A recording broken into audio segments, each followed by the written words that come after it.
delivered. That's George Foreman. And that's still okay, because I don't, because sexism is one thing, okay? Out of pocket is one. What he said was out of pocket. Do I think it's inherently sexist?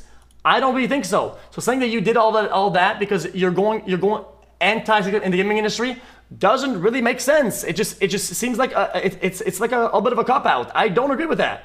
I don't agree with the pathing of the thinking. The path doesn't make sense. Sorry. I know.